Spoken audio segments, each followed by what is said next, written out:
Welcome everybody to 52 Living Ideas. Tonight is Confucius, the Analects. We'll be covering verses 13, 14, 15, and 16 of book 1, and then we'll start book 2, verses 1, 2, and 3. To read your version of the Analects, go ahead and type exclamation point in the chat. I know Penny was going to read her version. And for anybody else who wants to read their version as well, go ahead and type exclamation point in the chat. We're reading 13 to 14, right? That's correct.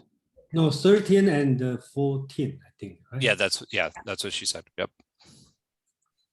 The philosopher Yu said, when agreements are made according to what is right, what is spoken can be made good.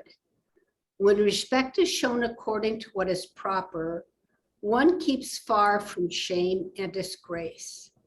When the parties upon whom a man leans are proper persons to be intimate with, he can make them his guides and masters. Chapter 14.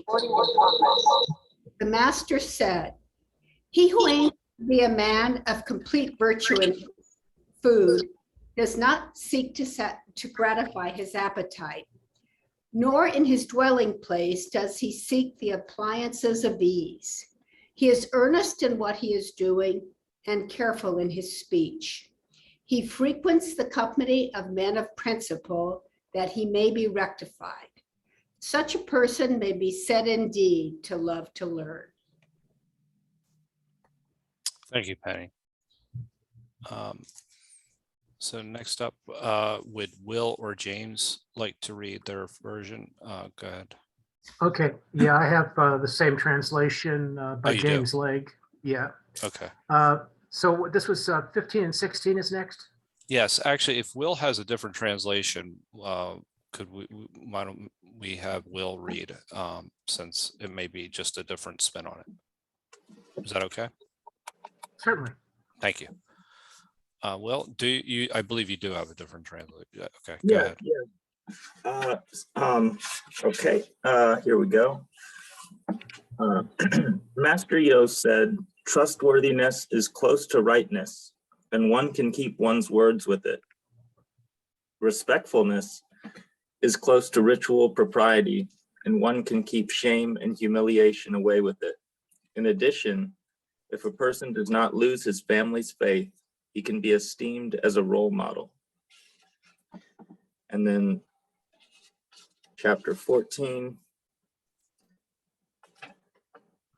The master said, the noble person who seeks neither satiety in eating nor comfort in his dwelling, who is diligent in action but careful in speech, who presents himself to virtuous people to be rectified, such a man may truly be said to have a love of learning. Thank you, Will. Jason, would you like to go ahead and share your translation? Yeah, okay. Yeah. Chapter 13. Okay. Chapter 13. Youzi said, make trustworthiness according to righteousness, which is yi, and your words will be followed. Show respect according to rituals, li, which is li, you will be removed from shame and disgrace. Have a genuine bond within your family. You will be the leader and respected. So I think my translation is very similar to what Will has, and that I like to make, I think here he talked about three things, right? Trustworthiness, and respectfulness, and the genuine bond within your family. I think the reason is Confucius, well, even it's a Youzi said that's a Confucius disciple. He probably reflect what he learned from Confucius. So basically, if you think through, that's the three important things. First one, about the trustworthiness, which you will be close to righteousness, which is when you deal with your peers. And when he talk about respectful and ritual, he is talking about deal with the society, right? When you go outside, deal with your, for example, you work in the company, okay? The number 3 thing, he's talking about the bond within your family. He talk about in the inside the house. Remember, the family is not talking about like today's family only have 4 people. He's talking about the family, a house could be hundreds of people.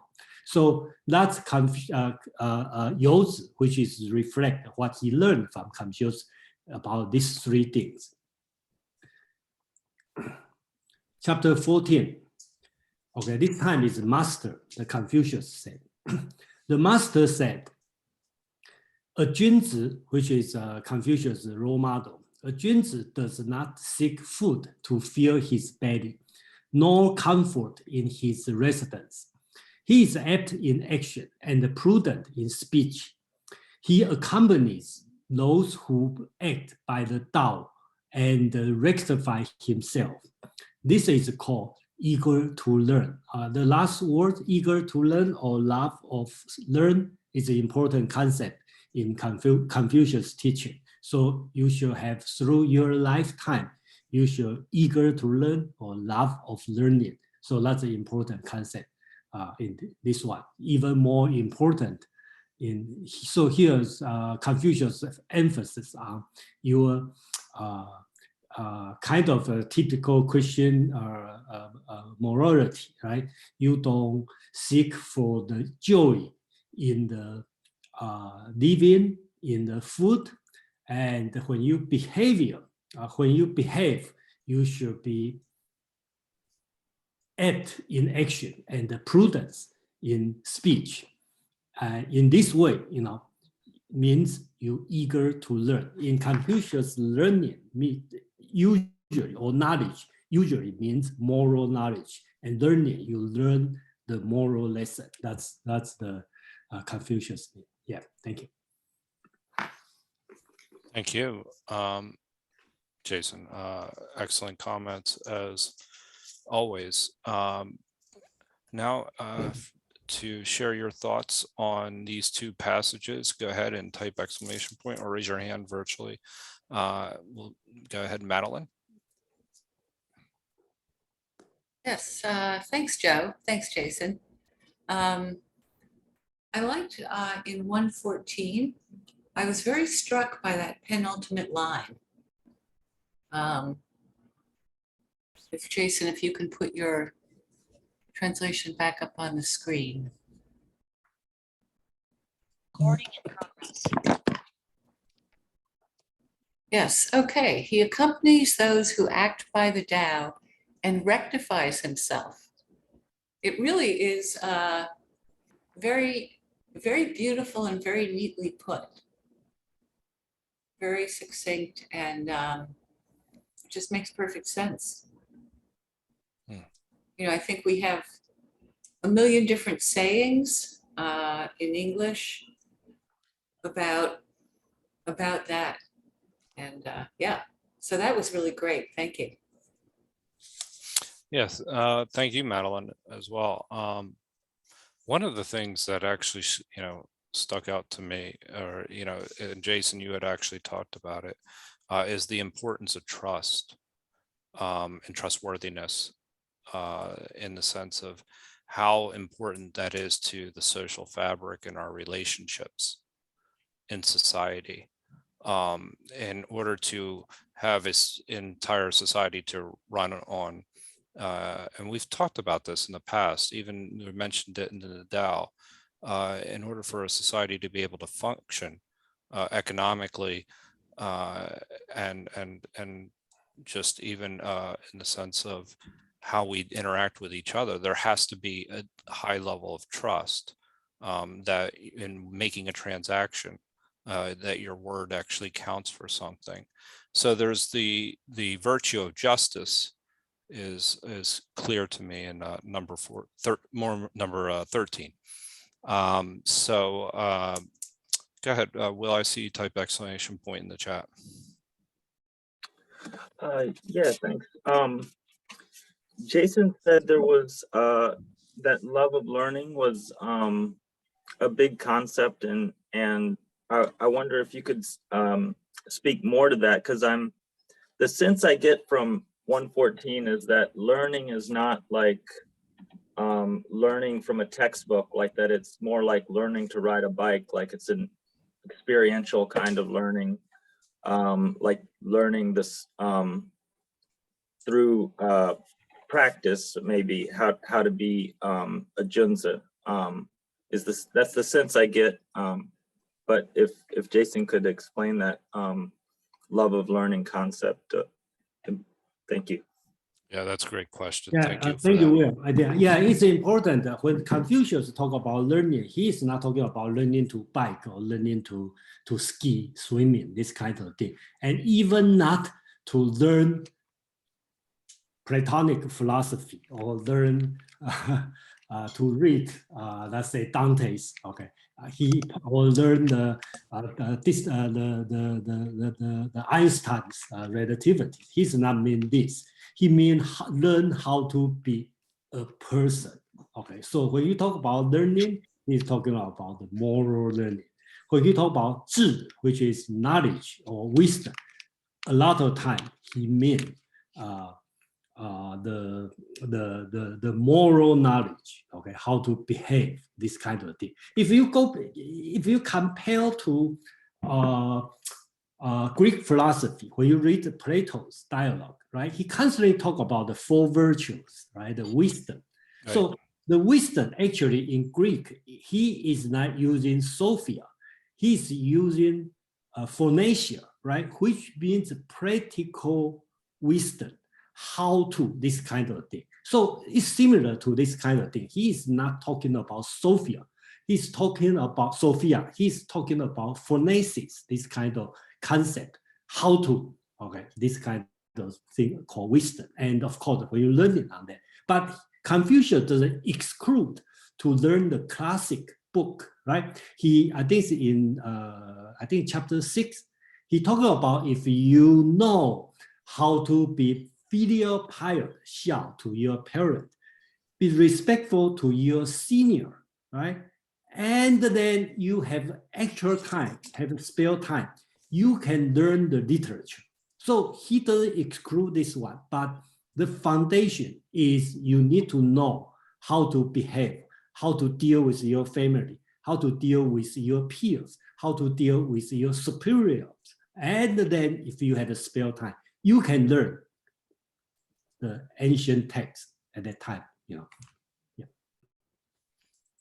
So this is actually interesting in the sense that how this impacts how we deal with other people.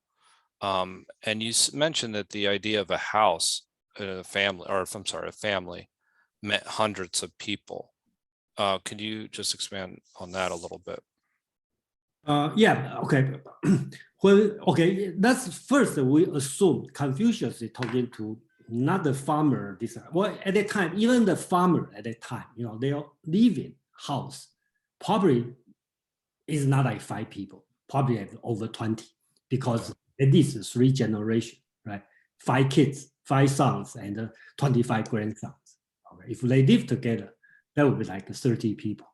For the aristocrats, okay, so you have much more people because you probably have multiple wives, okay, and then you have a servant. They all included in your house. So if you read another reading called the Great Learning, I think at the beginning in the Asian, that's also important concept. So talk about Confucius talking about step by step, right? You have to cultivate yourself, then manage your house, then manage your country, then you can deal the international business from small to big. So house, okay, a family, always important in Confucius moral training or moral reasoning, because that's the nature in Confucius idea. That's the nature, because you love your son, you love your father. That's nature. He doesn't have to argue with you why you love your son, why you love your father, your mother. He doesn't have to argue with you. He just tell you that's you have. And then you just extend to your neighbor and to your sovereignty, okay, your country, okay. Then everything will be fine. That's Confucius' idea. So there's a pro-social element to this, not unlike Stoicism, in the sense that how you're supposed to interact and act in the world. And in the explanation about wisdom was excellent, in the sense that it's giving us practical wisdom and making wise decisions under difficult circumstances. So that this is to me, this is something that I've looked at pretty closely. And I think it's talking about the same thing, in the sense that how do your actions in the world, which is kind of different than Taoist perspective, very different in the Taoist perspective. And when we're talking about wisdom, because you talk about wisdom in the sense of Wu Wei, and this idea of not acting in certain ways. So, maybe anybody wants to comment on some of the differences that you see in the Taoist approach to the world and ours. In our, I mean, not ours, meaning Confucius's. So I'm just saying ours because it's our meetup.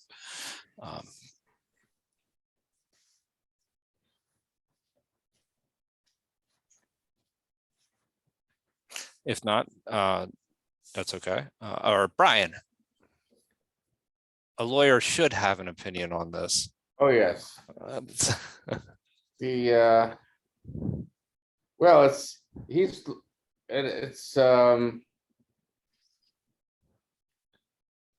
Confucius is focusing on social relationships, and I guess what you could learn from the social relationship that you're born into, which is the family. Mhm. And Tao is focusing on relationships with nature that we're also born into, and then sort of extrapolating from those two things. So to me, that's a clear difference. Absolutely. Yeah, no, I mean, as I continue to read the Analects, and as we continue to go through this, I think we're going to see some clear differences between the Tao, if we haven't already, and Confucianism that I was struck by when I was going through it, just my first pass through. I will add that I have seen presentations on Chinese culture, and I've looked and read at books on Chinese culture, and I've seen the one thing that struck me I'd never ever seen before was a house, a Chinese house, which was really it looked like the Globe Theater, a big circular building about 4 stories high, maybe 5, with a huge inner court. And the family lived in this house. It was gigantic. And it was still going on today. They had one it's very unusual, but they said in the past this was much more common. So this idea of house is really quite different, I think, for Confucius than for us. And the other kind of incidental thought I had is, well, I wonder what came first, the Confucius attitude or this way of living. Obviously, maybe that's not so important, but it's to live in such a big house with so many people, you definitely need to have some kind of clear order, a way of interacting with each way other. of interacting. And then that reminds me, in my business studies, and I'm sure elsewhere as well, but I ran across it in business studies, that in the West, they focus more on the individual, and in China, and maybe overall more in Asia, they focus more on the community. So that I'm just reminded of all of that when I think about this idea of the house and what's written here in these two chapters. I know the version that Penny read, which is the same version that I actually have as well. This idea of, I was struck by the line is when agreements are made according to what is right. So there's this idea of fairness that you start to see, and we've talked about this. It's not only trustworthiness, but this idea of being fair and just. And there's that also too relates to your social interactions and how you act in the world. That if you're going to put things right, well then, you know, that's important for any political figure or any person at that time, which Confucius was speaking to. Correct me if I'm wrong, Jason. So you talk about justice. Well, and the idea of putting things right, I looked at that as fair, you know, with agreements, specifically when they talked about with agreements. I'm not sure Confucius talk about this, you know, unless it's a different translation. I always feel. Oh, wait a minute. Okay, I'm sorry. Oh no, yeah, it was 13. Yeah, I'm sorry. 13. 13, is he talking about fairness? Well, that's the way I interpreted it. You know, whether that's No. so Yeah. when I see agreements are made and according to what is right, what is spoken can be made good. Okay, I think yeah. I know what words you are talking about. You talk about "yi," which I translate as righteousness. Okay. So that's the right thing to do. I think it's very similar to Indian concept of karma. Okay, so that's your job to do. Lack of the concept of in the Western concept of justice or fairness, but which you can say the optimal goal is justice or fairness. But this kind of word always associated with another word called 人.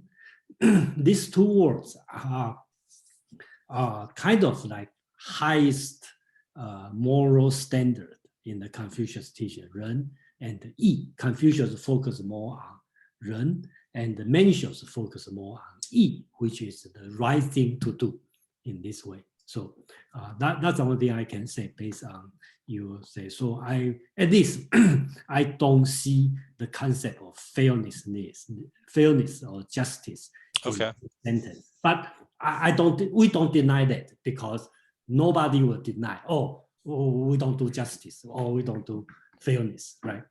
Everybody believe justice and fairness is important.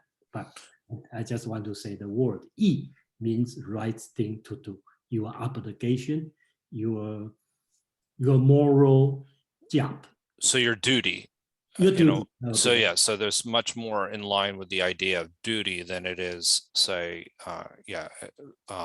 this idea of justice.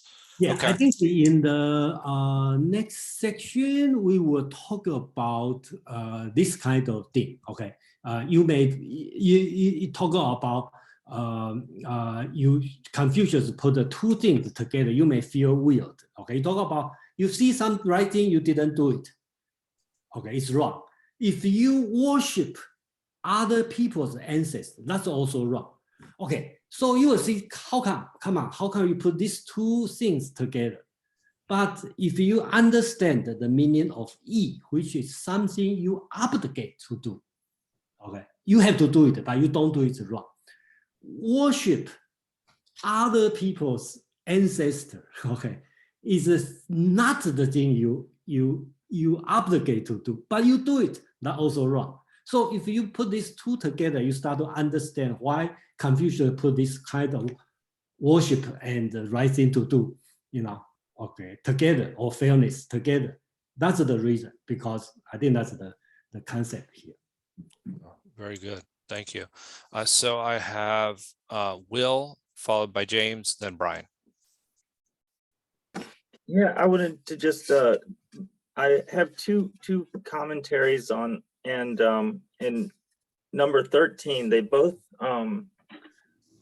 I got this sense that rightness or righteousness and then ritual propriety are these two kind of like almost like goals that are very hard to maybe get done well, but it talks about what's close to that, like almost like it's hard to be right, but if you're trustworthy, you come pretty close. And it's hard to be respect the rights, but if you're respectfulness, then you come pretty close. So it's like almost like one is like Confucianism, some graduate level, and the other is kind of like Confucianism 101 that can get you pretty close. It's not always going to be righteousness, but if you're trustworthy, you come pretty close. That's the sense I got from it. That one. Thanks. That was excellent. Thank you for that, Will. That was a fantastic distinction between those two. Next up, I have James. I'm seeing the connection between words and action here. Words can be repeated, but then the righteousness, in a lot of the sayings, I see righteousness has to develop out of saying what's right. So I sort of wanted to just draw attention to that there's that idea that teaching, saying, doing, that relationship is alive, I think, in the words. Yeah, I agree with that. And I think that that's where the practicality aspect of things really comes into play. That it's not just words and a theoretical concept, it's something how you actually act in the world. So I think that that's a really important point that you just made. And because there's a lot of philosophy that is, not necessarily practical in some of its nature.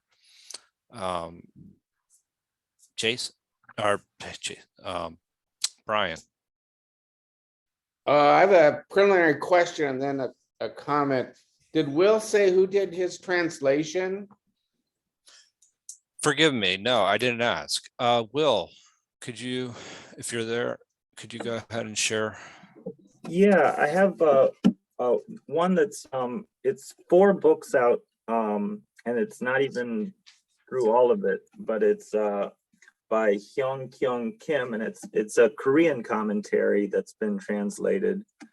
I don't have all the books, but it's really interesting because it gets into the sort of debates between Neo-Confucians and older Confucian commentaries, and it's probably the most detailed thing I've seen in English.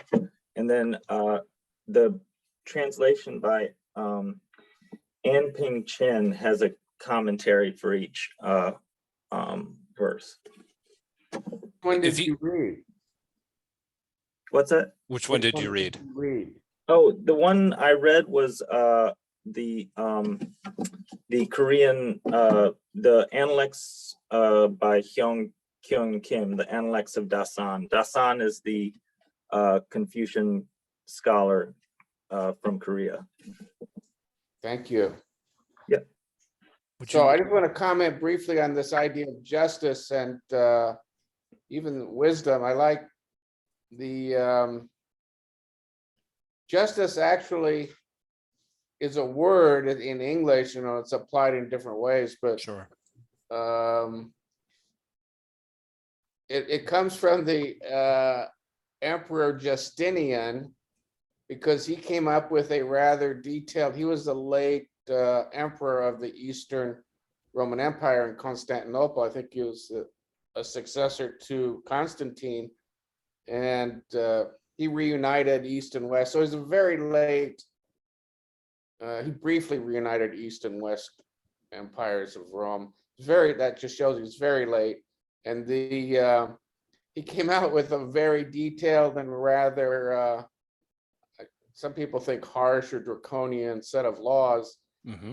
So the word justice was, has evolved to mean really compliance with his code. But then in law school, what I learned is justice is treating like cases similarly. Right. If it's and really nothing more and nothing less than that. And that goes back to then that goes back to, well, what the heck was Plato talking about in these, if people use the word justice before Justinian wrote his code, what word did they use and what were they talking about? And the word that I've been told, I have not researched this myself, but the word I've been told that has been used is to don't do the just thing. The word was, I don't know the Greek word, I'd have to look it up again, but to do the appropriate thing, the appropriate thing.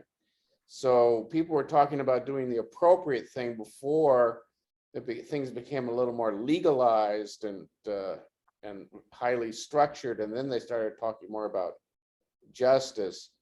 And the idea of justice has kind of been, this idea of justice, as I laid it out, has continued at least in the West, because we had all these kings, and it used to, and if they did not have a code of law like Justinian had propagated, and others obviously had done the same, then the law was what the king said. And the king sometimes did not treat like cases similarly.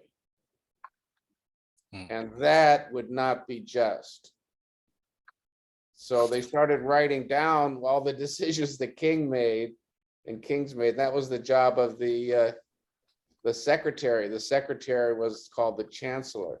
And the chancellor in the West, the chancellor then evolved into really a head of government. So that's as all these precedents built up. That's the etymology a bit of the word justice in the West. I could listen to you all night, actually. It's interesting because in a way, what you captured is, what I think of justice, and what comes to mind is this idea of restoring some degree of balance. And that's like, gets back to the idea of treating everybody equally, right? Or every case equally. But in this particular sense, where we're talking about righteousness, and this is where I was a little bit off, is this was with it's more of a Platonic way of looking at it, in the sense of duty and righteousness. That's the way I see it, is like doing what's appropriate, but also doing what is your duty, your role, is their form of justice. So Jason is reminding me we can come back to more comments. I see there's a couple more exclamation points, but in order to stay on schedule, we're going to go ahead and I know, Kevin, you have your hand up, and we'll come back to you, and you could, if you could hold off on your comments just for a moment, we'll come back to those. But we're going to go ahead and read 15 and 16, and then we can go ahead and move on from there. Would Penny, do you mind reading again? And Will, would you mind reading your version as well? Okay, thank you. All right. And this is chapter 15. And this is James Legge, who apparently is one of the first translators. Tzu Kung said, "What do you pronounce concerning the poor man who yet does not flatter, and the rich man who is not proud?" The master replied, "They will do, but they are not equal to him who, though poor, is yet cheerful, and to him who, though rich, loves the rules of propriety." Tzu Kung replied, "It is said in the book of poetry, as you cut and then file, as you carve and then polish. The meaning is the same, I apprehend, as that which you have just expressed." The master said, with one like tooth, I can begin to talk about the odes. I told him one point and he knew its proper sequence. 16. The master said, I will not be afflicted at men's not knowing me. I will be afflicted that I do not know men. Thank you, Penny. Will, would you like to? Sure. Zigong asked, a man who is poor but does not flatter, or who is rich but is not arrogant, how good is he? The master replied, not bad, but not as good as a man who is poor but joyful, or who is rich but loves ritual propriety. Zigong said, poetry says, like cutting, then filing, like breaking, then grinding. This implies what you have just said, does it not? The master said, see, I can discuss poetry with him from now on. Informed about what has happened, he knows what is to come. And then 16, the master said, do not worry about whether others understand you. Worry about whether you understand others.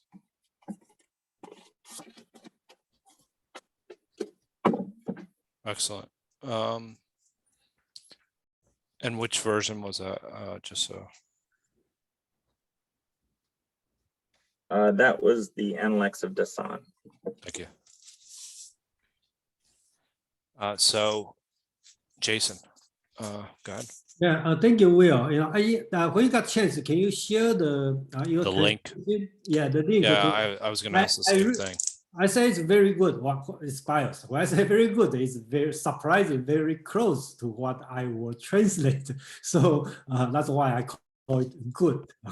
So I think the one thing I'd like to remind, even it's right in Chinese, the Japanese version and the Korean version are very good because they do spend a lot of time studying Neo-Confucianism. So both Japanese and Korean scholar, they do a lot of research on that. So that's why I will not ignore any Korean or Japanese scholars comment on Confucius. Okay, I think these two translation, especially 15. I don't know everybody. I think the translation is not difficult, but the more challenge is why have this kind of conversation. So I'm going to have a little bit explanation here. First, let's know who is Zigong. Zigong is rich. He was poor when he was young, and then he make a lot of money. I believe he doing some business. So I think last week we talked about Zigong. Somebody asked Zigong about how does Confucius know the politics in the country? Why the person, I think it's Ziyu, asked why he asked Zigong? Because Zigong always accompany Confucius travel around, and Zigong finance Confucius, okay, the trip. So it's very close to Confucius. So put this one in the background, you will see Zigong said, Zigong asked, what do you think of a man who doesn't flatter when he is poor, nor pride himself when he gets rich? So right now you know why he said that. He is talking about himself. He's so happy. When he was poor, he didn't flatter. And right now he was rich, and then he never proud himself. That's why he's asked this question. He expects Confucius to say, good job, all right? But Confucius, the master, said, he's good, but not as good as a man who is joyful when he is poor and love practicing ritual, which is Li, when he get rich. So he kind of like tell Zigong, not enough, okay? When you were poor, you should enjoy. This time he's talking about Yan Hui. We will mention this student, his model student. And the practice rituals when you get rich, because you should promote ritual. Okay, so they will improve the society. That's Confucius teaching to Zigong. So let's see how Zigong's reply. Zigong said, the book of odes said, like cutting and firing, like carving and polishing. Is this what you are talking about? Okay, so book of ode is an ancient book, at least 3,000 years old. So we can easily say at least 500 to 1,000 years prior to Confucius' time. So they in book 2, we will talk about the book of ode. Book of ode has 305 songs. And then we talk about this song. I think during that time, all these people probably they all memorize this because they probably don't have a lot of book to read, so they memorize this. So Zigong quickly quote a sentence like cutting, like cutting and firing, like carving and polishing. This point, this song is talking about the process of making jade. So you cut and file, you carve and polish it. So remember the first thing, cut and carve, that's the first step, right? And then you start to filing and polish it. That's the second step, make it better. So Zigong replied this. He said, oh, I know what you are talking about. I just cut, I just do the first step. I need to work on the second step. That's Zigong's response. So Confucius, of course, is very happy. He said, si. Okay, again, si is Zigong's name. Zigong is so-called courtesy name or school name because it's being called by when you go to work, when you go to school, people give you a name. People don't call you a given name, or in here we call Christian name. So, but only the elder will call the given name. So, of course, Confucius is much older and he's the boss. So he said, si, now I can discuss the book of ode with you. I told you what happened and you know what is coming. So si is very smart. Confucius appreciates. So it's related to what we say, love to learn. Your moral improve. Then you can start to learn the poetry, okay, or literature, this kind of thing. So that's back to one, I think it's chapter 6. It talking about if you have a spare time, you can learn the poetry, the book of ode. So book of ode is for the people already have learned how to behave, have a high moral standard. Then you can learn this thing. So that's so-called love to learn. So that's the chapter 15. 16, I think it's very easy and probably everybody can understand. The master said, don't worry about people not knowing you, but worry about not knowing people. One comment on the Will's translation, one of the reasons I like it is the translation not only translate the word to word, also catch up the tone. Okay, and that's the when I do the translation, I've been struggling. I try to figure out what kind of tone Confucius is using. So I think this one is giving a normative, okay, kind of saying. That's I believe, and that's why I translate this way. So I say, don't worry about people not knowing you, but worry about not knowing people. All right, thank you.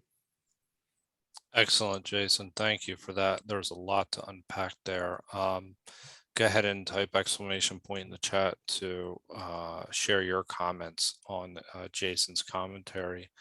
But I do find this to be interesting. And again, I look at things many times through a Stoic lens, but this idea of being joyful while you are poor was a very important concept in Stoicism, but in general, it's because that in some way, I feel like you're not managing yourself to externals, to the material world, so that you're happy either way. So if it's somewhat that you're you're not compromising your character in that process.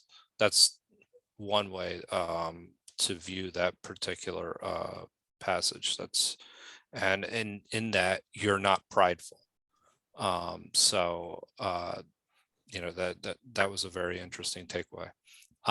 Does anybody wish to share their comments on number 15 or number 16? There was a lot there. Oh, go ahead, Brian. I know Kevin had his hand up, but we'll come Brian first, and then we'll come back to Kevin if you have any comments that you wanted to share, Kevin. I don't know if it was about number 5, the Let's previous one. let Kevin go first. Okay, Kevin. Hey, you are smart, Brian. Actually, the first link is for what you talk about the code tool. Basically, it's when we learn Chinese culture, Chinese character, even Dao De Jing or this thing, it's all connected and always like apply similar concept. You see why they use a round one building. That's the first protection. When they normally it's a big family live there, and normally rich too. So you can see the safety and the military, they're going to, so they protect themselves. And the second one is good for family, grow together, a community. And back to the, okay, let me comment 15 and 16. The second link is about, it's one idiom. It's built based on that concept. Basically, you need Confucius like enjoy your poverty and pursue the Dao, rectify yourself. They call it 安贫乐道.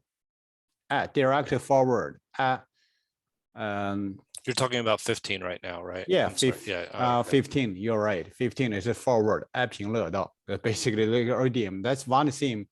Jason mentioned that maybe he value about Japanese and Korean or foreign. Some Chinese, normally people build in this thing. They have different interpretation and like forward. For me, it's forward already mentioned that. Basically, you enjoy your poverty. And here's, if compared to these days, we cannot even close to Zhigung. Basically, what he said, let's don't mind, I'm going to that compared to Zhigung and You're comparing Jason's to? yeah, Okay. compared to Zhigung, we cannot far away from the Kunzi. Even Zhigung said, okay, you enjoy the poverty, not flattering, and I'm rich but not arrogant. However, you think about these days we practice. We pursue the rich, the wealthy, and we proud of them. I got money, so right, and we kind of I'm not sure we devalue the people, the poor. We don't value even the poor. They have good virtue, and here is who. In this world, who is like Kunzi said, I'm enjoy poverty and pursue my Dao. It's Daoist, something that they have that kind of virtue. It's we lost this kind of thing. If you, for my personal, sometimes when you very poor or something, got a hard time, only peaceful moment for yourself. The chapter 16, I would say that's like, I would add one. 16 is about, don't worry about people know you, know others. I would say know yourself is the hardest part. Thank you. Yes, I completely agree with the previous statement that you just made. Knowing yourself is much more of a challenge than knowing others. Yeah, that's something we all need to work on. Brian.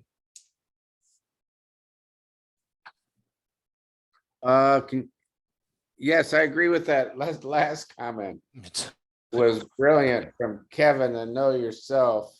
Sometimes when I read these things, I'm lulled to sleep and I think, oh, this is a complete statement. And but sometimes important things are not said, it's not a complete, maybe probably not intended to be complete. That was great. I was looking at 15 and trying to puzzle out why it is that the first statements are just the first step. And the only thing I can put my finger on is that the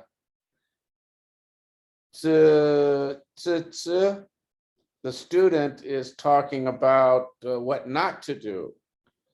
And then the master comes back and talks about what you to do. So one's negative and one's positive.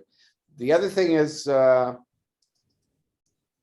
this number 2, this cut and file, carve and polish, hasn't this become a very famous quote, in part because the Tao Yes, has picked up on it and pointed in a very different direction. yes.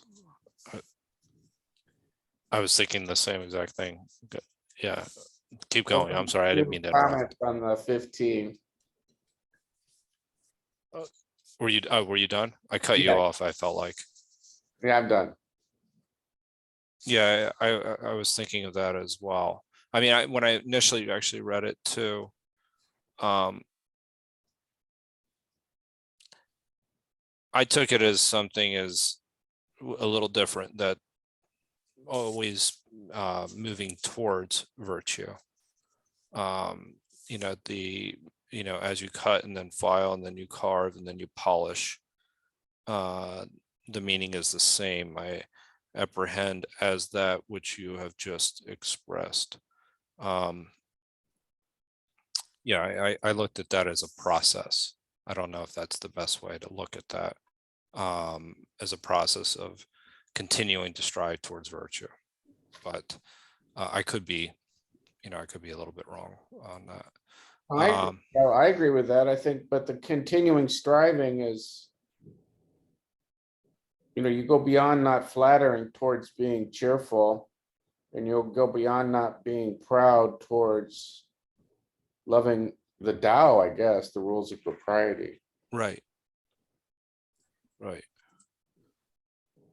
Thank you for that. Are there any other comments on 15 or 16? Let me respond what Brian talked about this word, the carving and the firing, cutting and Yes. polishing. This one become a famous Chinese saying, but it's used in a different way, as you are pondering when you try to get in some idea. Okay, that's another way to talk about. Or you discuss with your classmate. Okay, so encourage each other. Okay, so that's nothing with the Book of Old or what they talk about here. So, or talk about keep improving yourself. So-called in the Chinese saying the 切磋琢磨, okay, or become the carving, firing, cutting, and polishing. So that means the process of improving yourself in school or in your personality. So that's the comment on that. Just so everyone has it, can you share your link in the chat? I don't know if you did that already, Jason. Because I don't know if it's on the meetup page. I forget.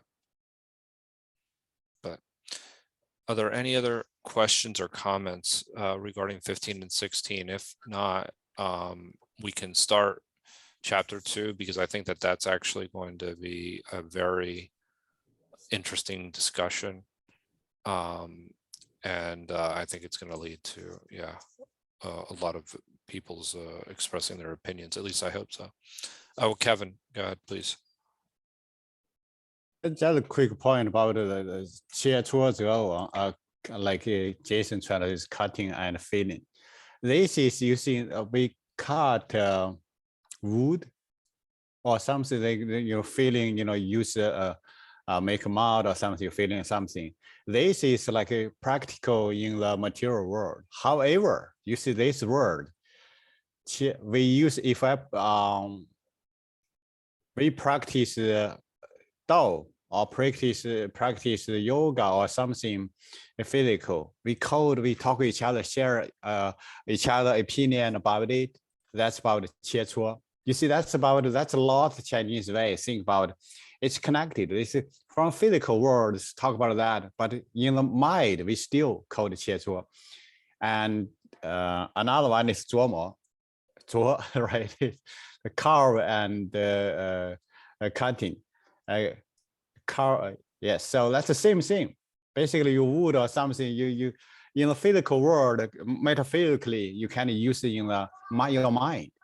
That's something that I believe as Western or in the world, we have that too, but it's more far away.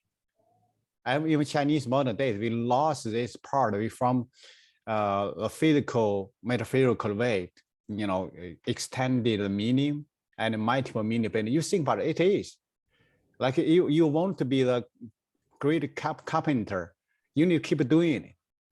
That's one I believe in the like 举一反三, and basically you keep practice and do one another same thing, but need to practice. Yeah, that's it. Thank you, Jason. He's going to put it for English 切磋琢磨. That's basically in the physical world we do something. In the mind we do the similar thing. The language itself or even our subject, they're connected.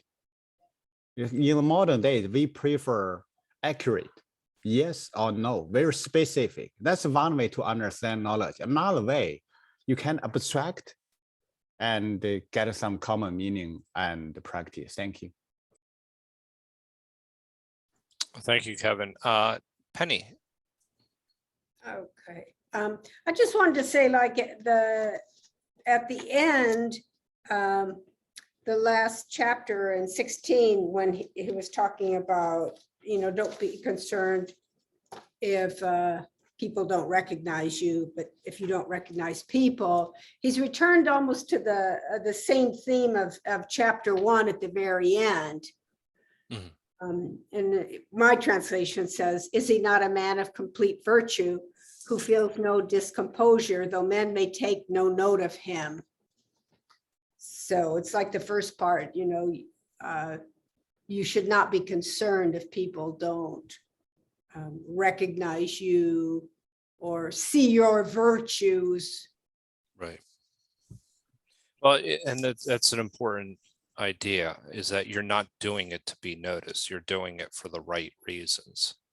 That's the reason why you're acting in the world. It's if you're doing it for fame, then you're in a way you're almost dishonoring yourself, because that's kind of takes away from the merit of the act itself. We actually had a brief conversation about honor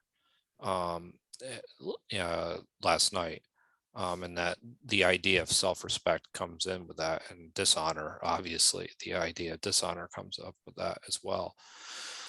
So which is critical. Thank you. That's very well. Go ahead, please.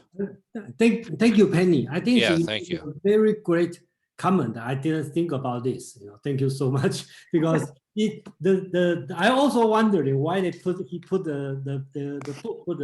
this one as an ending, right? So it reflects the very first sentence, the very first on book 1. Confucius said, okay, not people not knowing me, okay, that's a 君子. Okay, so here he talking about, don't worry about people not knowing me. I worry about not knowing people. So I think that's a close the loop. Okay, that's a good comment, good close statement. Yeah, thank you. I think that's a very good. You know, it takes Profound. a mind outside to see, you know, this one. So I think that's great. And another thing I'd like to ask the group, if you mind, Please. before on the chapter 15, how do you think, if you read, and how do you think, is that confusing? If you don't know the background, we just read the translation. Is that confusing, or what does that lead you to, you know, when you read the one, if you don't know why Zigong's background, you know? Well, you, Yes, to me, it was, it wasn't, opaque is the word I would Right. use. I didn't know. But when you gave that background, then it became very clear what the context helped explain the content. Okay. yeah, very much so for me. It cleared up a lot for me, and so yeah. In fact, I think your commentary was actually critical for me to even grasp what they were trying to say with that dialogue and why they were saying it in the first place. James. Yeah, I thought I think it's very straightforward. Yeah, I go through an interesting exercise when I read the Legge translation. I always put the text, the Chinese text, through Google. And what I get is sometimes very literate and interesting. It starts out, if you don't suffer from people who don't know yourself, you don't know if you don't know people. So he's making it, the Google translation is kind of making it into a puzzle here, but it still kind of makes complete sense, because if you don't, if the other people aren't a problem, you know, it doesn't solve the problem of you knowing the people. So I think that's kind of, this is a deeper level of wisdom, I think. If you don't know people, you don't know enough. It's like you don't know nature if you don't know people, because we are part of nature after all. So Yeah, that's a really important point, is that we get feedback from other people. So by actually getting out and interacting with people, we get to know ourselves in that process. So this is like, it's critical to our own personal wisdom and our own self-learning.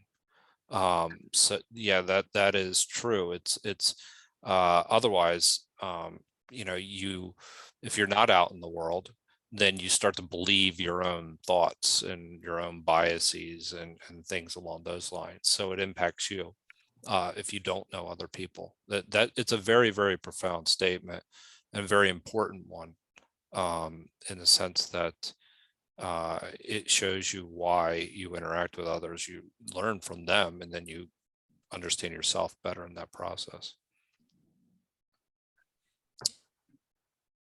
Does anyone else have any comments? Thank you for that, James. That was James and Penny. They were both excellent comments. And if not, I will go ahead and request that we start chapter 2, and we're going to read book 2, chapters 1, 2, and 3. This should be interesting. Now, is this part 2 or not? No, this is book would be, I'm Book sorry, it would be book two or book 2, Book 2. and it would be chapter 1, chapter 2, and chapter 3. That's a big jump. Yeah, it is. Okay. It's going to change too. Like, So why are we skipping these parts of 2 and 3 and? oh no, we're not skipping anything. We didn't skip. That's a book 2 and 1, 2, and 3. I think. Yeah.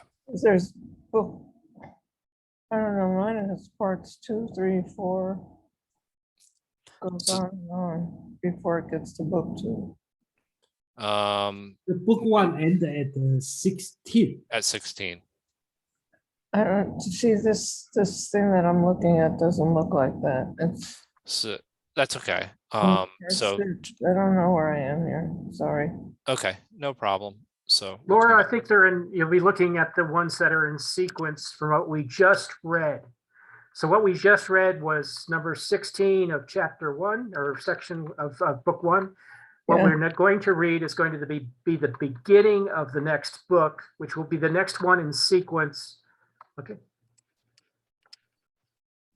Yeah, I'm trying to just see something here, because this thing is all parts and not, it was book 1, part 1. I'll find you- it. Yeah, and you can listen to Penny and both Will and see Jason's translation. It's also in the chat. So thank you, Laura. Go ahead, Penny. Okay, chapter 1.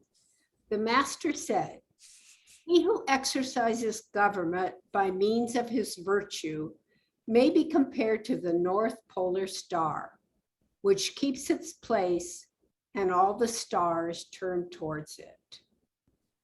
Chapter 2. The master said, "In the book of poetry are 300 pieces, but the design of them all may be embraced in one sentence. Having no depraved thoughts."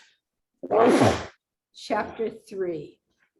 The master said, "If the people be led by laws and uniformity sought to be given them by punishments, they will try to avoid the punishment, but have no sense of shame. If they be led by virtue and uniformity sought to be given them by the rules of propriety, they will have the sense of shame and moreover will become good." Thank you for that. That's gonna be interesting to explore that. I can Will. go ahead. Yeah, please Okay. go ahead. Thank you. Mine is not too far off from that. So starting with chapter 1, the master said, ruling with virtue may be compared to the north constellation. When it keeps its right place, all stars move together with it.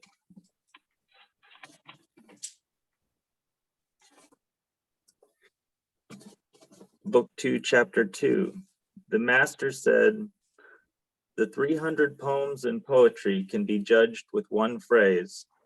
They have no evil thoughts. In book 2, chapter 3, the master said, if you lead the people with laws and decrees and keep them orderly with punishments, they will try to evade them, but have no sense of shame.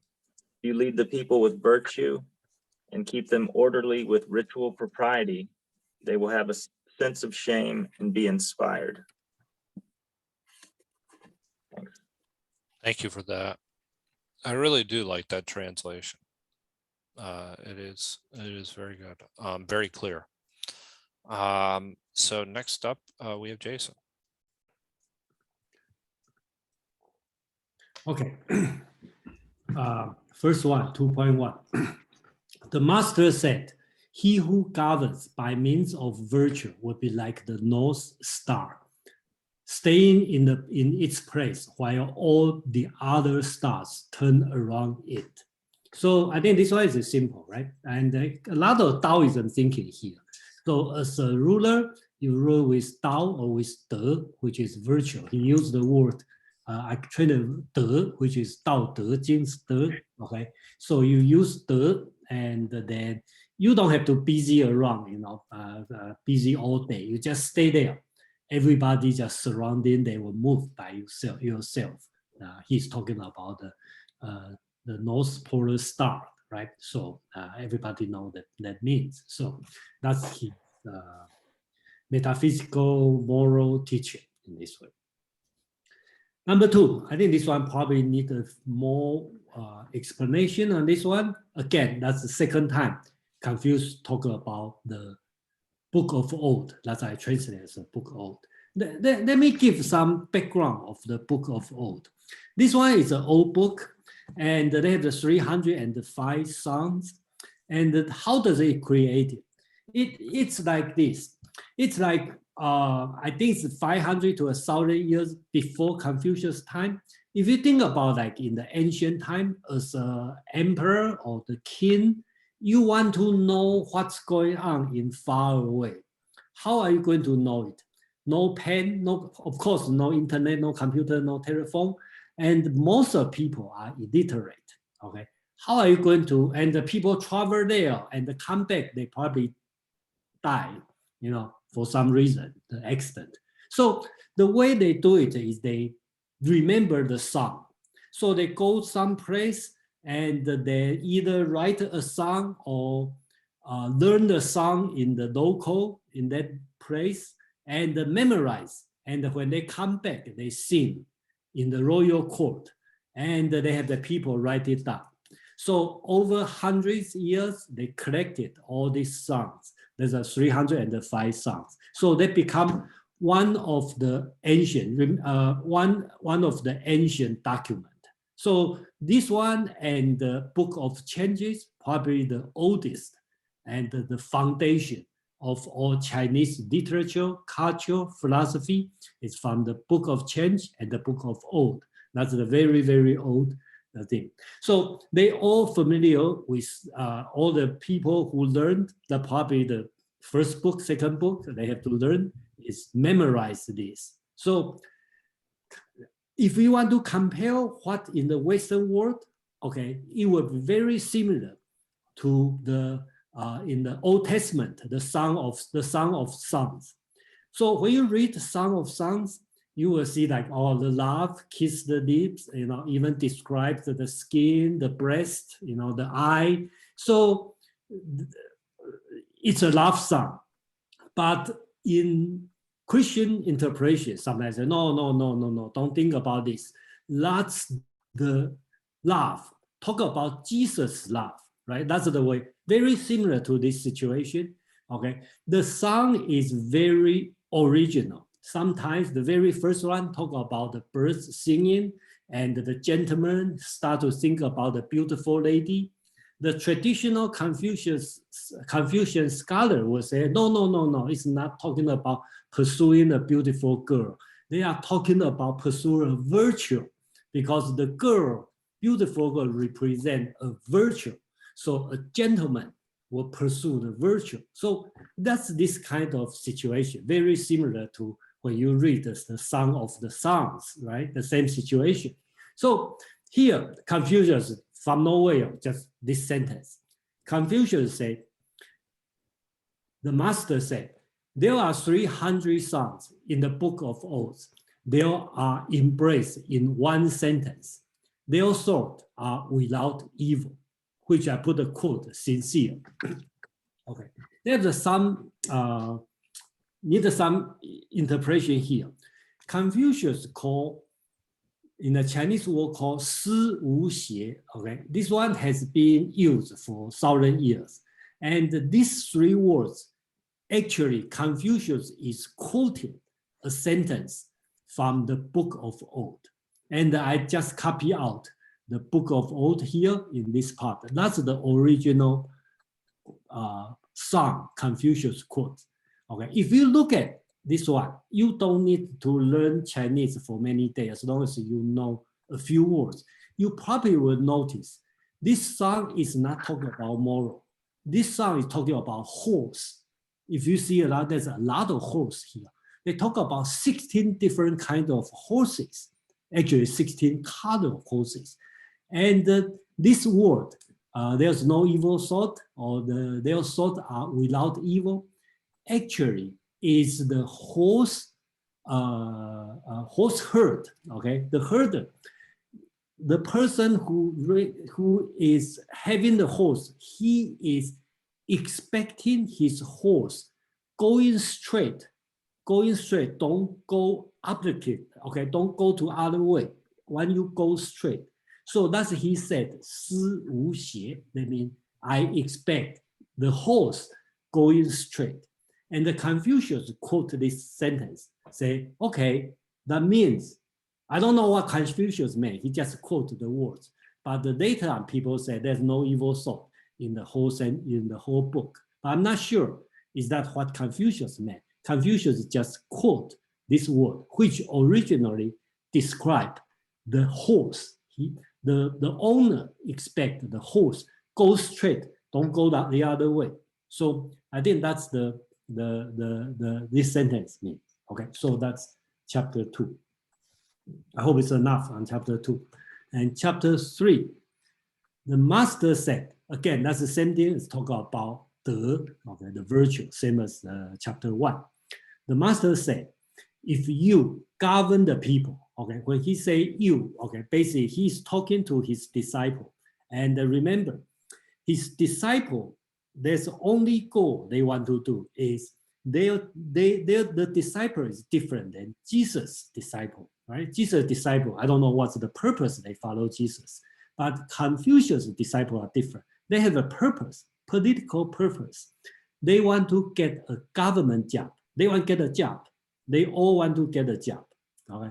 So when Confucius tell his student, he's telling how to govern, how to do the job.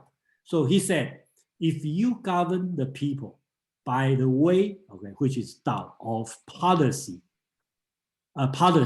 and unify them with punishment, they will try to avoid the punishment, but have no sense of shame.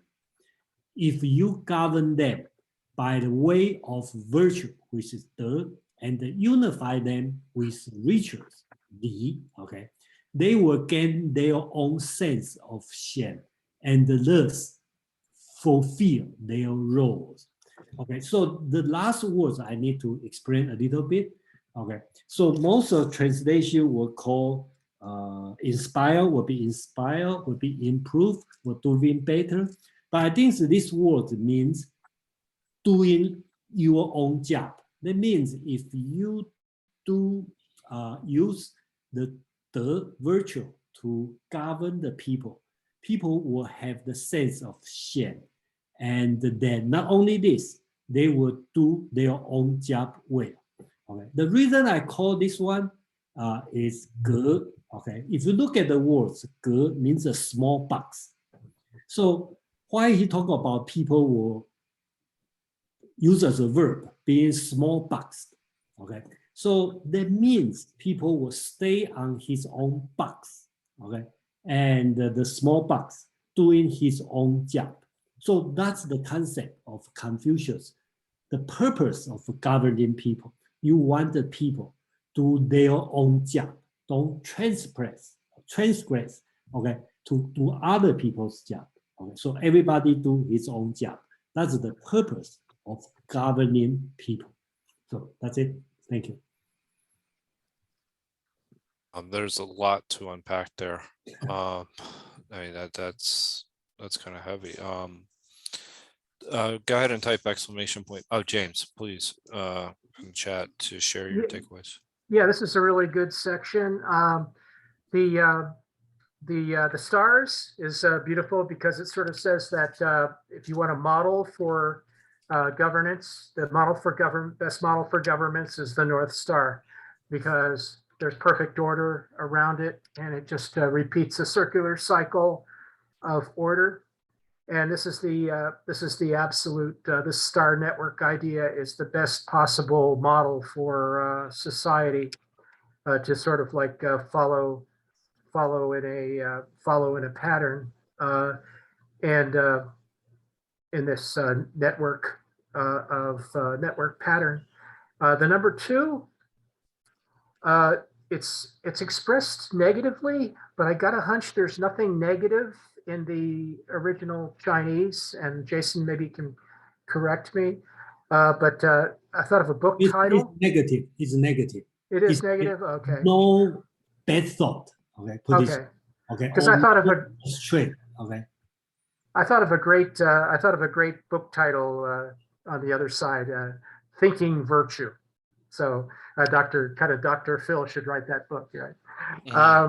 And then number 3 I think I thought of it kind of, I worked up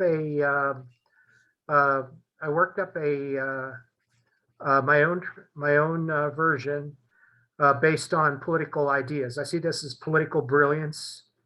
And so the core of it is that uniform punishment engenders surreptitious action in the people, but not shame, because punishment doesn't engender shame.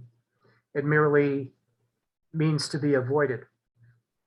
And then on the other hand, virtuous leadership and propriety supply shame and improvement in the people. So he's giving a kind of like a two political stances, one which is counterproductive, which is uniform punishment, and then the opposite of that is virtuous leadership and propriety, which would be a very thinking justice, thoughtful justice, would supply shame to the people and cause them to improve in their comportment. So I'm thinking that's the idea here, and I'm thinking it's a really great formulation of justice, in my opinion. Thank you. Thank you. It's interesting. And if anybody else has any, let me see, I'm sorry, I didn't check the chat. Oh, please, go ahead, Jason. Yeah, that's a one thing I think I need to mention. I think that's the important part. Okay, look at the words here. He talk about 刑, okay, use the punishment. And he said the first part he talked about, if you use punishment, okay, people were afraid of the punishment and just do what you want them to do.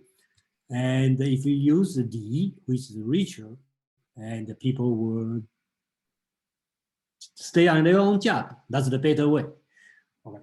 I think I mentioned last time, and I think that's the Confucius great contribution you may call, okay, or revolutionary idea, because these two words, 刑 and 礼, in the tradition before Confucius' time, the aristocrats being governed by 礼, which is richer, and the commoner being governed by the punishment.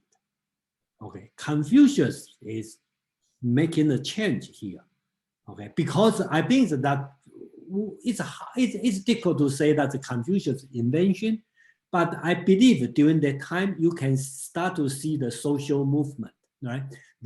There's more and more aristocrats, and they become poor. So probably not much different than the commoner.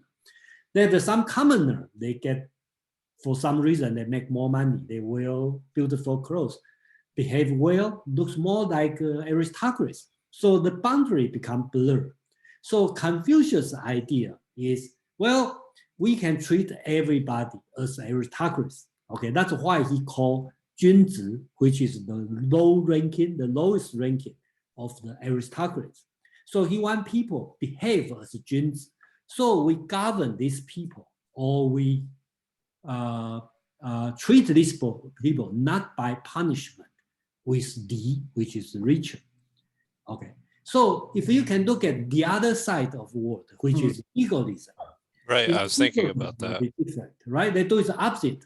They want to treat everybody, including aristocrats, with punishment. So that's the totally opposite way to look at when you see the social movement, the social structure has started to change.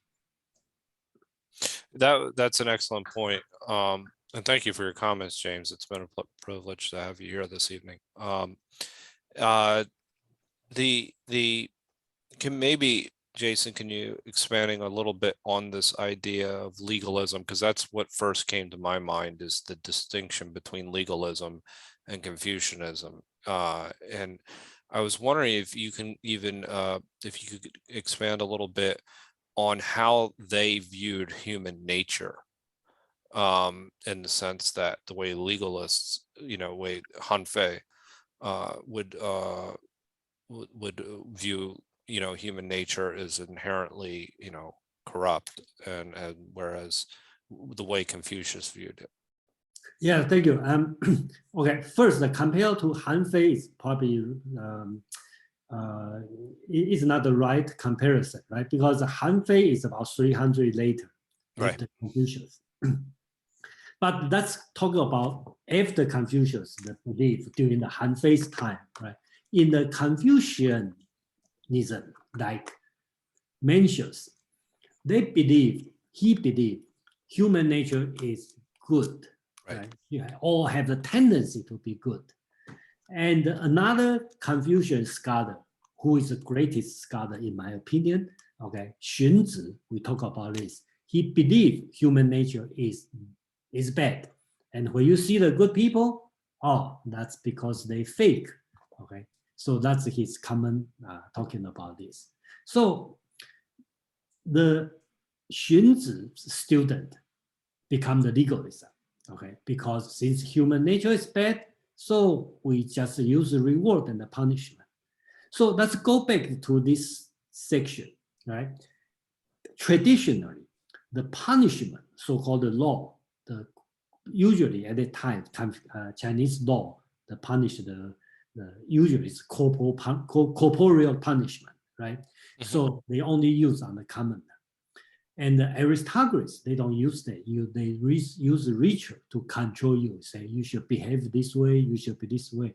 So Confucius will say, well, if the commoner can become a junzi, okay, and then you don't need to use punishment. So that's like, chicken and egg, right? Which one first? We don't know. But the idea, all the philosopher has some idealistic thinking.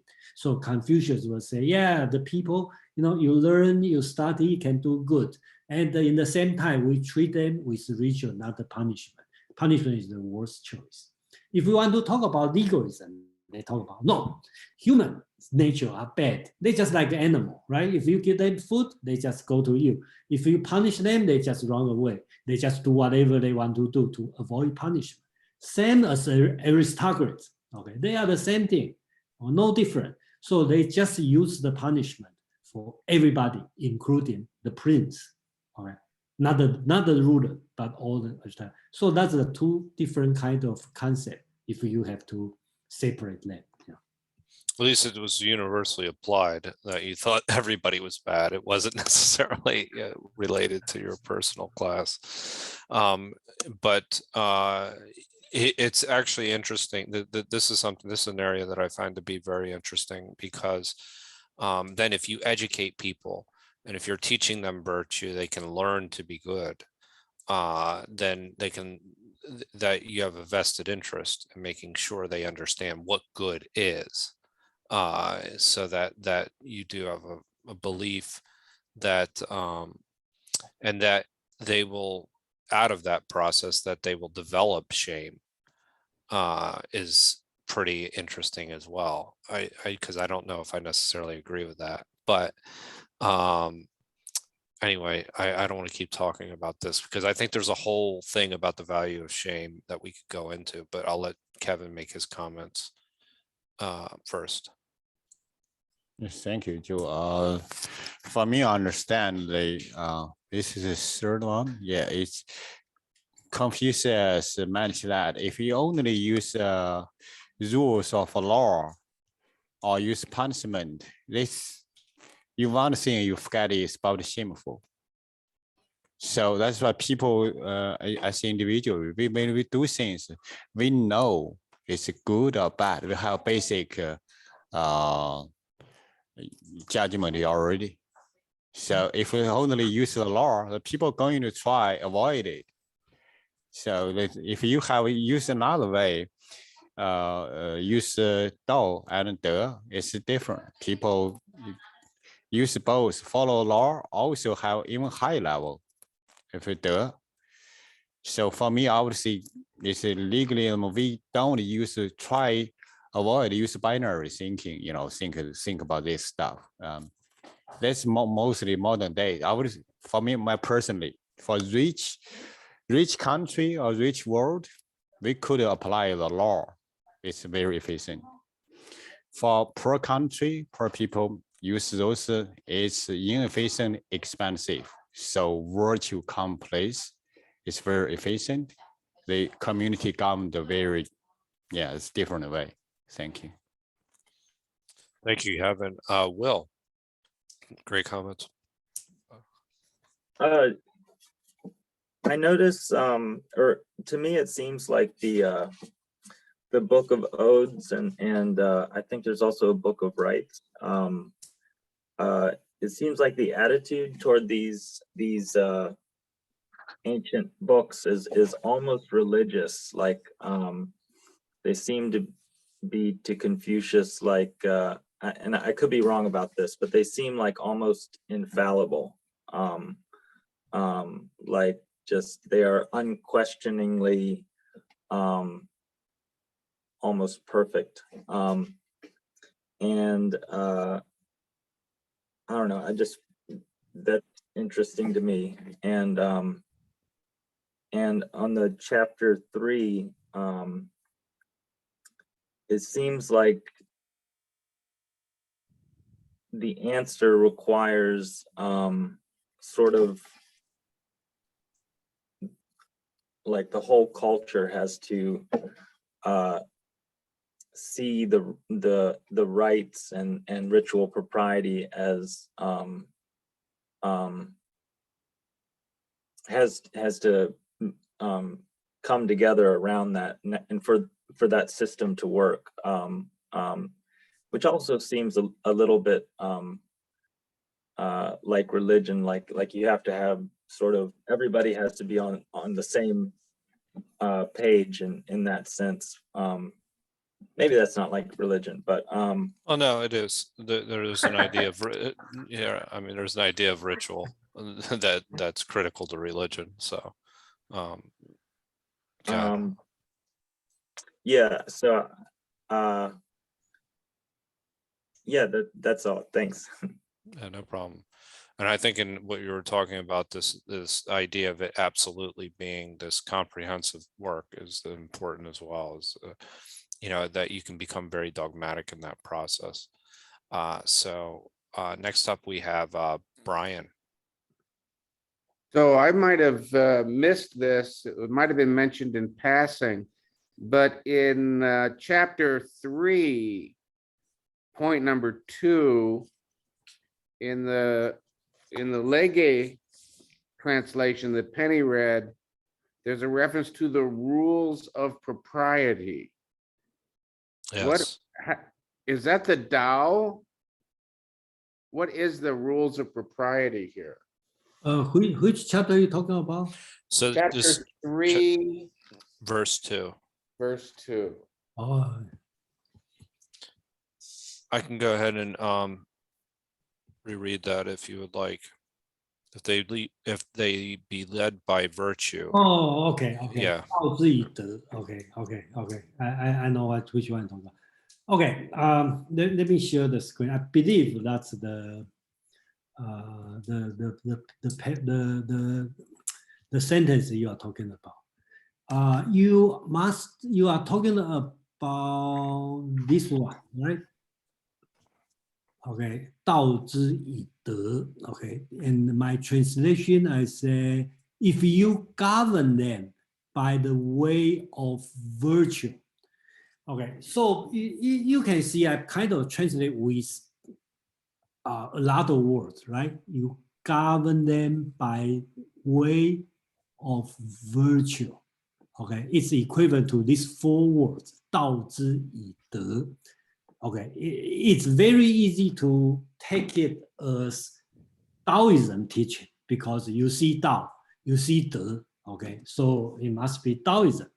But here, this Tao is a verb, so it means govern the people in the way of De.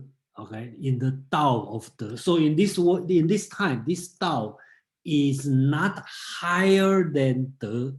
Okay, put this way, Tao and the De, let's assume you already got the concept in Taoism teaching. Tao is in a higher way. It's kind of like, you cannot touch it. De is something you can follow. In Confucius, that's a little bit reverse. Tao is kind of a way you can do it. And the De is kind of like higher moral standard. So you will see Tao is the way to reach De, not the De is a way to reach Tao. So that's kind of the reverse here.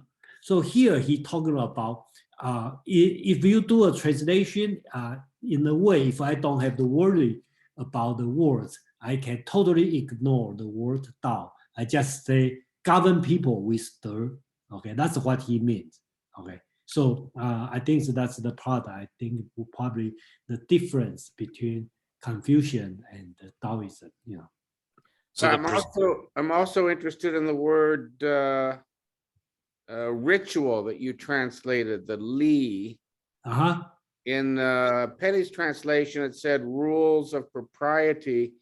We've talked about li before. It's one of those words that's worthy of discussion.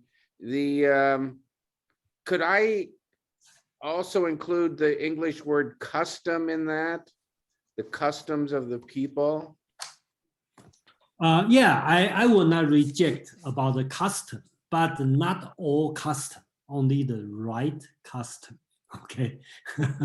For example, you call your father name. Okay. Don't say father or my dear father. Okay. So you say, oh, that's the custom in America. Confucius said, wrong. That's disrespectful. So, well, okay. So I think that's another way to look at it. And again, I always just like a xiao and the li and the ren and the yi. Okay, these are a few words. I will try to organize these words when I go through a few chapters. Just give me some time, okay, because I'm also doing the processing to organize it, and then we probably get a better idea and of the different kind of translation. Just like why you may ask, like, wow, how come Confucius is so doing this way? Why not just make a table, okay, make it clear?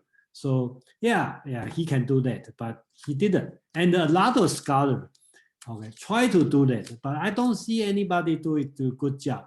Well, actually nobody, when you do it, you find out they always miss something.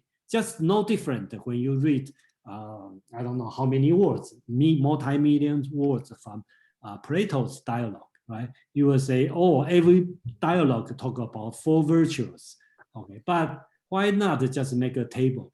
And people try to make a table, but you never catch the real essence, okay, when you make a table. That's the only thing I can say on this, because they have many, many different kind of translation. And I think through the time, just like Tao, eventually we probably will get a better idea what they mean of Li, which could be custom, could be proper behavior, could be ritual, probably have some religious sense, but not a lot. Well, thank you, Jason, for that. James. I was just wondering, I had a question. I was wondering if there's any books from that period that I saw a Chinese produced play on Confucius, and they showed that he was a scholar that had studied in the libraries. So I'm thinking, did they have like, is there a ritual and propriety literature in China that's contemporary with Confucius or predates Confucius? I think the way already mentioned, the Book of Right, okay? Book of Right. So Book of Right or Book of Ritual, right? That's so-called Li Jing, okay? So that's the book Confucius will study, okay? So, but one thing I'd like to mention is that's an old ancient book, but not like in Western, they don't contain religious. Well, I don't know, you want to consider offer sacrifice to your ancestor as a religion or not, okay? So if this one, that's the part, if you want to call religious, that's the religious part, but not a lot, not talking about God like Zeus, Hera, Aphrodite, Poseidon, Hades. No, nothing like this. That's nothing like deity. No, even in the book of old, no. Only thing they will talk is the heaven. That's the only thing they talk about. But nothing like this God, that God. No, I don't think they have a word about this kind of concept. Well, in the Tao Te Ching, there's a kind of a heaven concept, right? It's a concept, but if you read through that, I think a lot of people here already read Yeah, through that. There's not that, probably no deity, only talk about spirit, talk about the heaven. Okay, That's right. That's it, right? Not about like Hades, Zeus, okay, this kind of concept. No, there's no. What about the 4 books? 4 books comes later, comes about the 10th, 11th, 12th century, the Neo-Confucius. Oh, okay. So they compile, the Analect is one of them, Mencius is another one, Right. and we are just mentioned the Book of Right, and the Book of Right, they pick up the 2 chapter, okay, very short. One is the Doctrine of Mean, Doctrine of the Yes. Mean, and another one is the great learning. Okay, so Interesting. So I'm going to hold off on my comments. Well, because we'll go to Penny, then Kevin. Okay. I have a translation by Robert Enno here, and he has defined some of the words in Chinese that are difficult. And one of them, and maybe Jason could say whether he agrees with this, is Li. And he said, the ritual institutions of the zoo, of which Confucius was master. The range of behavior subject to the broad category denoted by this term ranges from political protocol to court ceremony, religious rite to village festival, daily etiquette to disciplines of personal conduct when alone. I think that's a very good definition. And Confucius is expert. Also, actually, in Chinese language, Chinese doesn't call Confucianism. Chinese are called the school of Ru, R-U. Okay, so Confucius is not Confucianism. Confucius is the expert of Ru. Okay, he carried the tradition of the Ru tradition. That's before Confucius. Okay, so is that somebody? Oh yeah, James talked about the play. Okay, that describe the Confucius. They work in the library. No, that's not true. Well, I don't know. I cannot say it's not true, but it will not in my imagination. He doesn't work in the library. He next week we will read the Confucius biography. Okay, so he doesn't work in the library. He didn't say what job he worked, and he only get his job, government job, until he turned 50. And after 4 or 5 years, he got fired. That's it. He's a failed politician. Okay, and what he did for living, most likely, he do the funeral service for the nobilities. So in the one chapter, he talked about, my father died early, so I was poor, so I can do a lot of humble work. So when he said humble work, it doesn't mean the manual work, like clean the toilet, sweep the street. No, he talking about the funeral service. And that's how he know a lot of the rituals, because that's his job. So Thank you very much for that. I have one question. Sure. If people were led by virtue initially, Hmm. then could they be led by laws and there'd be no issue about punishment? Because they would be able to follow the laws. That they would respect the laws Be that, able to respect the law. so the idea, my understanding, and I'll just comment briefly, is that somehow shame is introduced into this process by the education. And that shame would, essentially be play an important role in changing people, because essentially if you're shameless, then you're probably going to just do whatever you want and act on your own personal desires. But if you have shame, that in that case, it's a natural way of correcting yourself. Right. And it's interesting, in today's world, we tend to think of shame as a bad thing because so many people have been shamed and shame has been used as a control mechanism. However, it's a valuable tool in order for us to how we interact with others, because it actually gives us it's a signal that we should feel, and that actually changes who we are.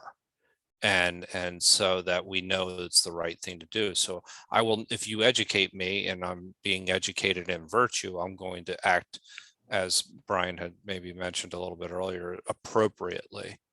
Yeah, but So that's sort of on a moral level perhaps, but we're talking about law. right, Being law is a sort of a different level of thing, but sure. if you have a sense of shame, then you would likely to follow the law. You would be more wanting to follow the law if you have a sense of shame. Right. Right. Exactly. Yeah. So the sense of self-respect, it emerges from that, and a lot of other things as well. So I just, if you led by virtue first, then the issue of law and, I mean, I'm sort of saying you could reverse these two. well, virtue as a goal, yes. I Right. mean, yeah, One so before the other would help. that's the theory. Yeah. Let me comment about this. Please. Joe, you talk about the shame. That's another difficult word. The shame. Okay, it's different than the English word shame. Then It's what a positive, and I think I'm not sure I'm correct or not, but that's my understanding. It's very similar to the Greek word aidos, aidos, aidos. That also means shame, but also have a positive way of like respect, modesty, this kind of word. I'm not sure because you're right. Yeah. So you're right about the Greek translation. Yeah, the idols probably closer, at least I should say closer to Chinese so-called 词 than the English word 仙. Okay, so that's what I have to say. Yeah, I think shame has a double meaning in English, where we're looking at it as something, whereas for this it's seen as only in a positive sense. Because I still think that there's a value to it in today's world. Again, if you see somebody who's shameless, it's you definitely don't want to. One common saying is 4 virtue in Chinese. One is 羡. Okay, so how come we can have the 羡 as a virtue? So it's a virtue. So Oh yeah, it's modesty. You It's can also humility. say someone who's bold could be considered shameless, but it's also not necessarily in a negative. I mean, they can be bold and it not be negative, and you can say that they're shameless in the same voice. So that's confounding. So we have people that have been waiting patiently. So Kevin, followed by Will, followed by Brian. 假如说 I don't pick try explain what I say. Just now, you guys see, Jason uses 儒. Confucius in Chinese words is one word, ru, 儒. You look at that Chinese word.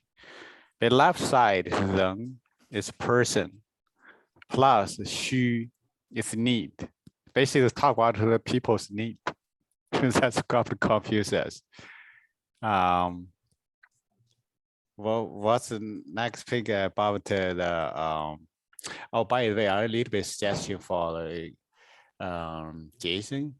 And it used to be for the Dou De Jing, he got a nice table compare, right? You see from this in the verse 3, it's easily you can use tables. You compare the Dou and yeah, explain it could be explained better for people. And by the way, I follow the last lesson for the Xue, the chapter 111. They talk about a father. We use Chinese first, maybe. Confucius said, "Fu zai," if father is alive, what is his son's ambition or aspiration? If dad is passed away, you look at his action, conduct. 3 years, if not changed, we called violate period. This is going to answer the question like James. Is Confucius is religion? By the way, that word, that's from Western maybe called religion. I would say maybe use belief, a little better. But if just now read, it's follow your parents. That's why you see everything's connected. You see the early on, Brian bringing that one is the building. Why is it round? It's about a family. When you born from day one, normally kids' behavior, what they do, they followed. For example, one kid, you get a little bit, get aged, maybe 8 or 7. When you wake up early in the morning, you're going to look at your grandmother, say hi to your parents. It's a behavior from day one. So all follow away to your grow up until to your next generation. So it's not like when people doing things like by nature, you don't need use rules, law, or I don't think the need. That's an extra to govern you. The other thing, if those followed as the law is so basic, their requirements are far higher than the law. Thank you.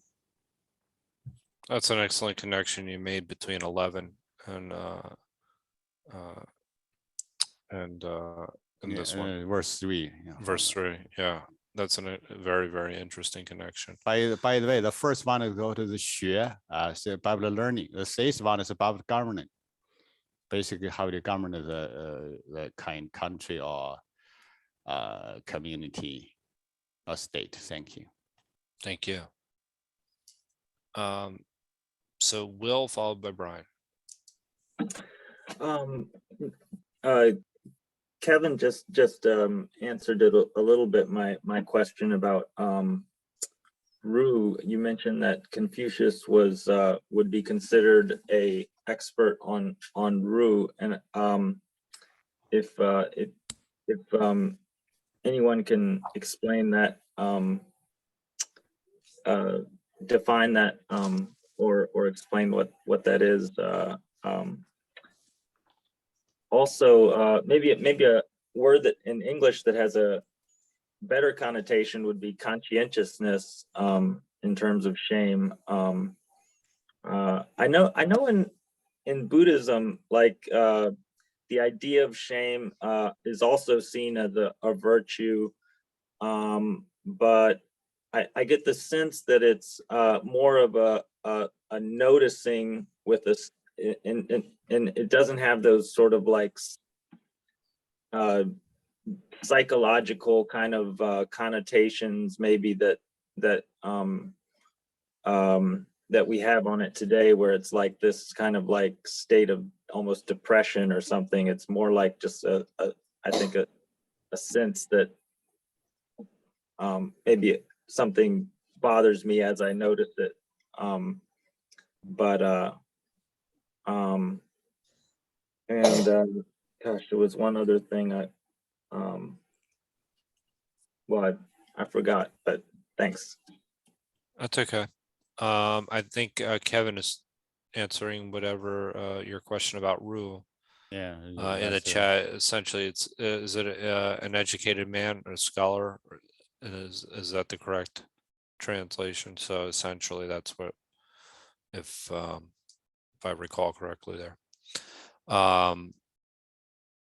But Jason, do you have any other comments? Yeah, I think the rule is difficult to translate, but like educated man, we can describe rule is the person who study the ancient book, who follow the tradition and do things, proper thing to do. Okay, so that's the tradition. And then if you want to know more what's wrong with the rule, there will be better way to understand. Talking about when Qin dynasty, when they united China, the person they want to kill is the person of Ru, because these people, they read ancient texts. They compare to what they are doing today. Okay, so that's the Ru common people. The common Ru people will do is like this. Like, you read and say, our founding father doing this. Oh, Joe Biden, you are not doing this. Okay, this kind of behavior is the typical rule behavior. So in another way, so some government will hate it this way. Thank you. So next up, we have who was next? It's Brian. Brian. Oh, how did I forget? Forgive me for even forgetting. That's all right. Let's see here. Oh, yeah. The so since we're talking about shame and these different ways of governing, so I did teach law and ethics at the university, so I had to puzzle out, as I've said earlier in a earlier meeting, what's the difference between law and ethics? Well, yeah. And law is let's just call it rules. You can talk about what that means later, but rules that are formulated and enforced by governments, and ethics are rules that are formulated and enforced by any entity other than a government. And that's where shame, I think, comes in, because if you identify with the government, you are ashamed if you break the law. But if you don't identify with the government, you are not ashamed. But with the ethics, you have the whole community. If it's a homogeneous, let's say homogeneous, I want to say monolithic, but that's probably too much. A homogeneous, close-knit community, if you do not follow the ethics, everyone will know, and you will be ashamed. They will enforce it by many different formal and informal means. Right. And all of this is, your fear of that is packaged up in the shame. And now the other, I guess, an incidental part of that is you can, if the government tends to be far away, it's got its officials, and let's say it's the governmental law is not supported by the local custom, then you've got to get caught. You've got to have an official who catches you. And so there's a good chance you will not be detected. And so if you're thinking going forward, am I going to do this thing? First, you have to think about whether I'll get caught, and secondly, whether I'll be punished, and finally, whether I'm ashamed of that. Right. Because I identify with the government. But if you break the ethics of the rules, the custom of your village, you don't wonder whether or not you're going to be caught. You are going to be caught, much more likely. Right. And you're going to be punished in many different ways: ostracism, isolation, disadvantages of many sorts, for an indefinite period by everyone you know. And so this fear is embodied in, one way of looking at it is that the fear is embodied in shame, and so shame isn't just what you think about what you're doing, it's what other people think about what you're doing. That's an interesting distinction. The community, and I remember when you were talking about the distinction between laws and ethics during I remember the meetup. I forget his name. It was Gary, I believe it was you're having the conversation with.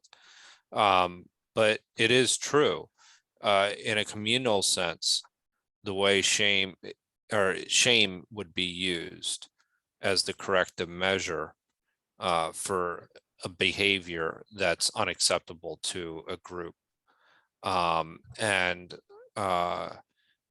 where, if you step out of line, that they will, but that in a way, that is where, like, that's shaming, right?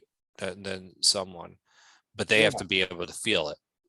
They have to be able to feel it so that they, Yeah, but otherwise, you've internalized these from a childhood. If it's right. a homogeneous, continuous, more traditional society, and that's where you don't necessarily identify with the government, but you do identify with your village and your family and the rest. Right. Differently, to the extent you identify with your family and village, you're going to feel shame. And that's one of the problems, Kevin's pointed at, and I think it's also true in general. We don't have tradition-based homogeneous societies. We have pluralistic societies that are changing dramatically. And people aren't, they're not, if you will, their life isn't anchored in their family and community anymore. It's anchored in opportunity. And they pursue those opportunities and give rise to many, many different communities over remote, in remote distances. So you don't have just one group you're concerning about shaming you. There can be a lot of different groups that could shame you, but alternatively, if only one group is going to shame you, you've got all the other groups that you can still feel comfort in. So that's why I think society is becoming more shameless, because It's interesting. there's no homogeneous shame floating around anymore. That's interesting. That's very, very interesting. But Yeah, I get, in commerce, I mean, because this is in commerce, if you're a seller and you were able to pull something over on a buyer, and you are allowed to do that under the English and American law, if you can you're allowed to keep secrets when you sell stuff. So if you can pull that over on a buyer, I think the community of buyers are, once they catch on to that, they're not going to be too happy. right. And you might be shamed. But amongst a group of sellers, they might say, wow, you are so smart. Right. Right. I wish I was like you. It's a different form of acceptance. That's interesting. And that happens a lot. The shit, making bad deals and selling secret defects, that catches up with you if you've got a repetitive business. Right. You're Exactly. all selling the same toaster. But if you're selling one-offs like, dams, or I don't know, houses, Right. it's, you're selling your house, you don't have to worry about the secrets coming back to bite you if it's a one-off deal. And that's or selling a company or whatever. That's where you got to look out about the secrets. Well, and because in that particular instance, that it would actually come back on you, so that it's worth it to absorb any kind of any loss, because your reputation. But in a way, I guess they're managing their character, but they're managing it for external gains in that particular instance, because you're not selling something that is that's deficient. because of the fear that over the long term, it'll come back on you, which wouldn't be virtue, right? Right. Well, yeah, you're drawing those distinctions between, internal guidance and external guidance, but Right. and you're right about that, but I think I'm just highlighting there is an external element to this, to the dynamics of shaming. Oh, yeah. And to the extent that you identify with a group, you will internalize their shaming. You will anticipate it.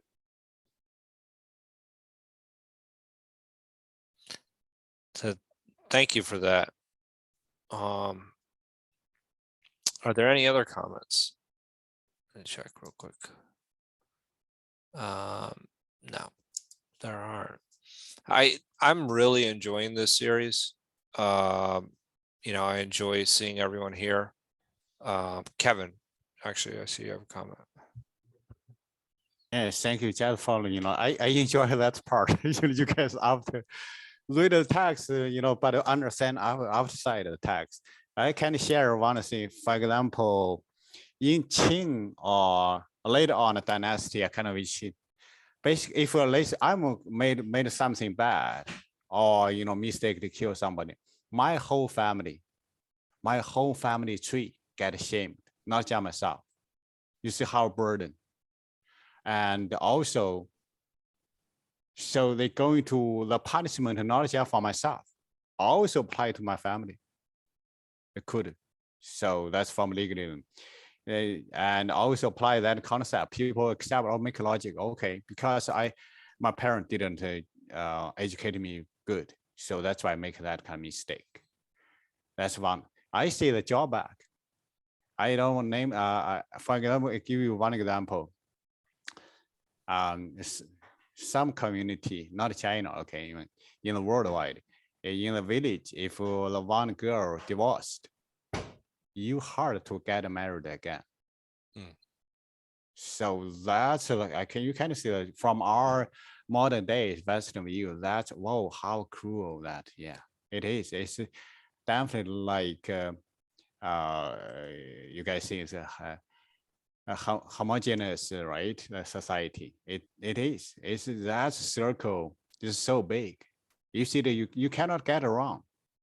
You have to sometimes. That's what people. Okay, I forget my society. I disappeared. Go to another society. Yeah. Thank you. Thank you, Kevin. Are there any, Jason, would you like to share any closing comments? No, I think that's great, and we make a lot of progress today. Yeah, we did. We made a lot of progress, and actually, I thought the conversation was fantastic as always. Yeah, I really appreciate it. As I said, everybody's contributions to this. I'm enjoying this series. yeah. I just like to say next week we will start from Confucius biography, and then we have a lot to talk about Xiao, okay, the filial piety. So Oh, start to nice. think about your parents, I think. Remember, Confucius' teaching is about how to do it, not about the lip service. So, right. That's well, and I can honestly, and I also want to just, so we have some upcoming events, but I want to also say, oh, James, go ahead, please. I was just wondering, is there any particular text that we should be interested in, Jason, on Confucius's biography, or is this? oh no. Is this- I just talk about like one chapter, just one line of his so-called thumbnail biography. Okay, he writes his own life, and every 10 years he writes a thing. So that's how brief it is. That's a Chinese. So they just write every 10 years, just write 2 words. That's my biography. It's a nice list.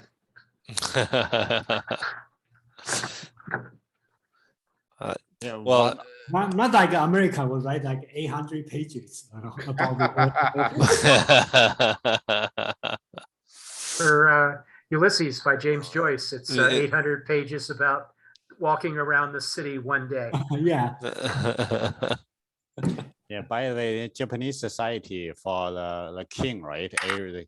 Every king they have one word. visit. This is what's it's like a traditional Chinese, you know, the way or something. For example, he, harmony. I guess this is this one or previous one. Can't remember. Yeah. This one. This one, yeah, very interesting. He, harmony.